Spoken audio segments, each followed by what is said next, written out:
temos aqui uma Z4 S-Drive 30i, a versão de entrada vendida no Brasil, que está no estoque dos nossos amigos da Pirovani. Antes de entrar nos dados técnicos, vamos ver se esse carro entretém. Modo esporte acionado, câmbios F de 8 marchas.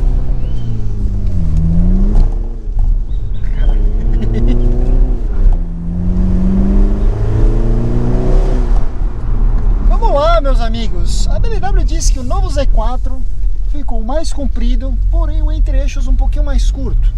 A BMW diz que eles abdicaram da capota rígida da geração anterior em nome da capota de tecido, porém, quando o assunto é peso, isso não mudou muito. Apenas o centro de gravidade do carro foi bem lá para baixo. Só que a BMW sabe fazer carros dinamicamente interessantes. E nesse carro não é diferente. Distribuição de peso perfeita, 50-50, certo? Pouco mais de 1.400 quilos. Neste motor, o B48 4 cilindros, nós temos exatamente os mesmos números da 330, ou seja, 258 cavalos para 40,8 kg de torque, apenas tração traseira. Olha, apesar dos pesares, eu nunca fui fanático pelos Roadsters, porque eu sempre achei que eles eram carros mais de lifestyle do que carros puramente focados. Ah, mas foi, né, cara? SLC, SLK, Z4, Z3. Por isso que eu brincava de cadeirinha de praia, que é mais show off do que dirigir, né? Só que aqui, por exemplo, é o momento onde o antigo Z4 penaria. Esse carro mantém toda a desenvoltura que se espera. Isso é uma coisa muito legal e eu começo a entender por que nós estamos vendo com tanta frequência Z4 do modelo novo na rua. Porque o carro tem um preço razoavelmente competitivo, não tem a fila de espera para você comprar um 7180.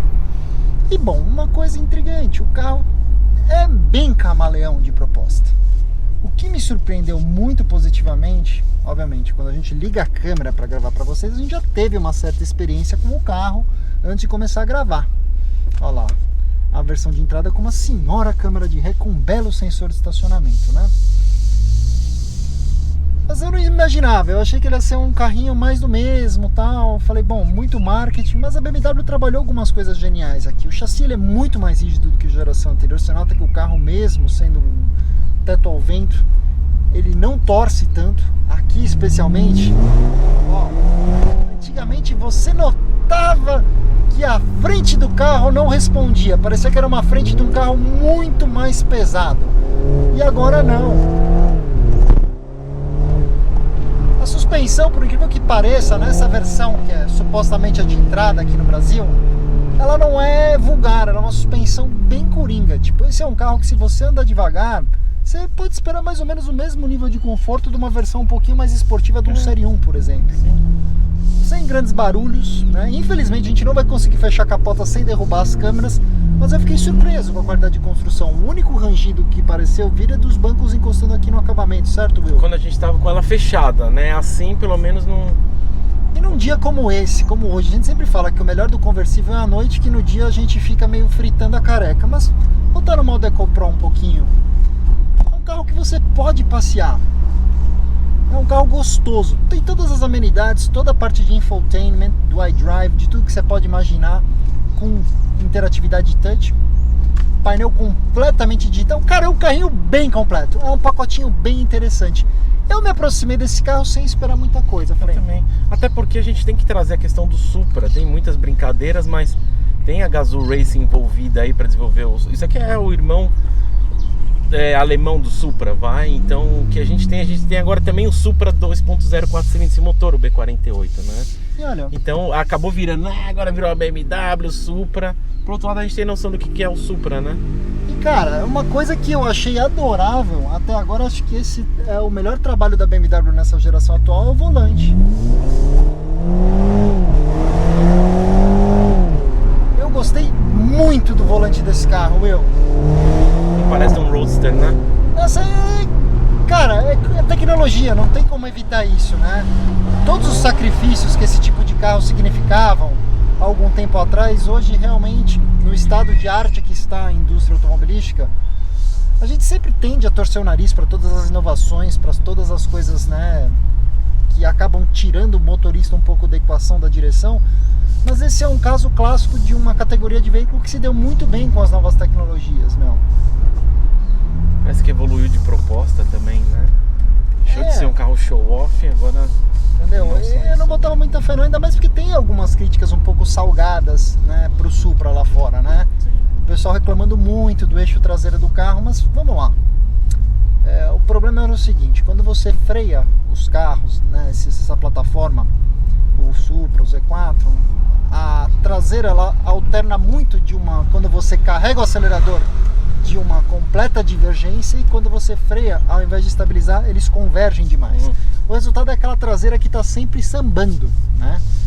Mas eu acho que o proprietário do Z4 não é o cara que está comprando pensando puramente num track day, não. Pelo contrário, ele é o cara que quer passear com a família dele, quer passear com a esposa, com a namorada, com quem for, entendeu? E acho que nessa proposta, esse carro é um pacote agregado muitíssimo interessante, viu? É aquela história, né? Quando a gente vem gravar um carro, a gente tem uma determinada expectativa. Quando o carro frustra essa expectativa, a gente se sente meio amargo. Mas esse carro, eu vinha com uma expectativa mais baixa e fiquei surpreso positivamente, cara. Sim.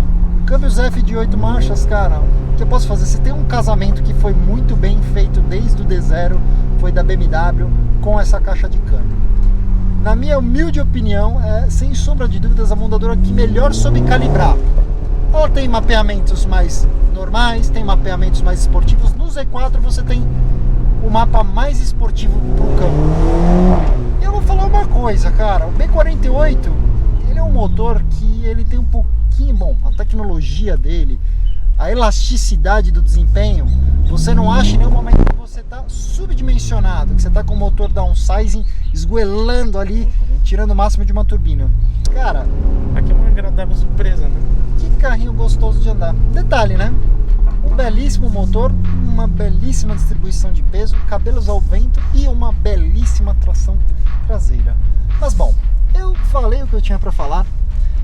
Vou passar o carro para você, meu caro William.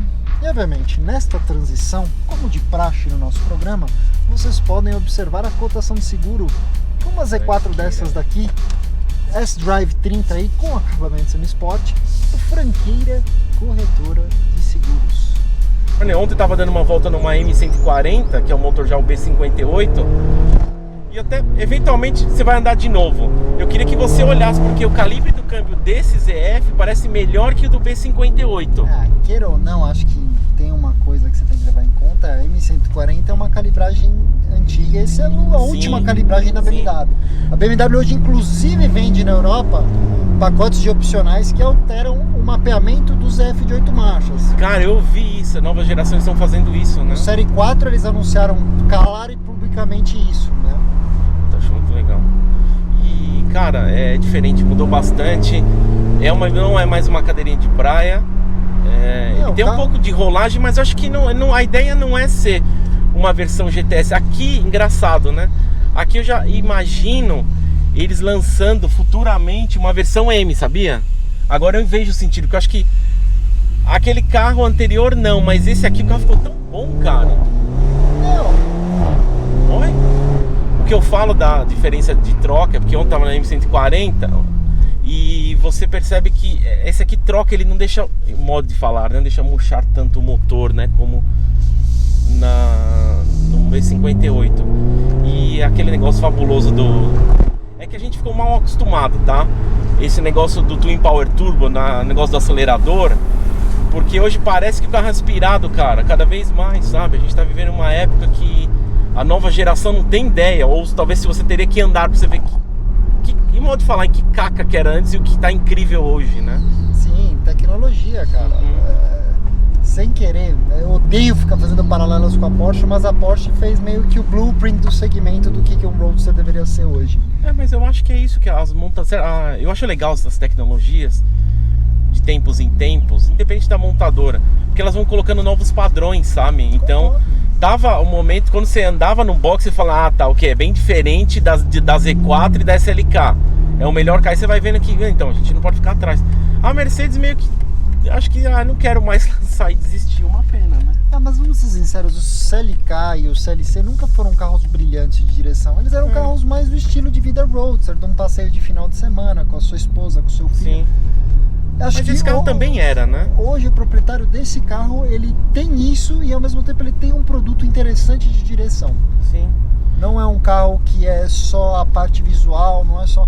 Eu acho que já teve mais a moda, eu acho que esses carros já apelaram para um público maior, mas hoje eu tenho visto muito a Z4 na rua e eu começo a entender, se este carro com motor 4 cilindros é assim gostoso de andar, o quão bom deve ser a QB58, cara. E você pensa assim, que o pessoal não tá vendo, mas a gente tem até um Red-Up Display que tem uns detalhes em vermelho que parece, deve ser isso é um chute meu, é o desenho da lanterna, a parte de trás assim, então aí você tem a velocidade. É incrível que evoluiu assim. Não, cara, um carro de ocasião bacana. Talvez uma outra crítica assim, o que eu achei assim? Pode ser só uma percepção. O volante eu achei um pouco grande para esse carro. Ele é uma empunhadura muito grossa, tipo, isso é cartigo. Mas é sério, você esperar um volante menor. O que fica impressionante é o espaço interno desse carro. Ele não era assim. Mas eu ainda vejo muitos requintes, né? Você vê E outra coisa, o Série 1 novo é um carro completamente diferente disso. Antes você tinha o carro pequeno com tração traseira. Hoje, se você quer isso dentro do brilhantismo BMW, é o Z4. Isso, é isso aí. Meus amigos, agradecimento mais do que especial aos nossos compadres da Pirovani Import.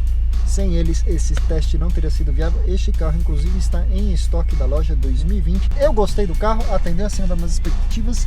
Se você gostou também do vídeo, não se esqueça de deixar um like. Se você nos conheceu agora, inscreva-se, ative a notificação do sineta. É um pequeno gesto da sua parte, mas que faz toda a diferença para nós. E nesta tela final vocês podem ver as duas últimas avaliações de carros que nós fizemos com os nossos amigos da Pirovani Import. Isso aí. Um agradecimento mais do que especial a Sabesp por foder no final.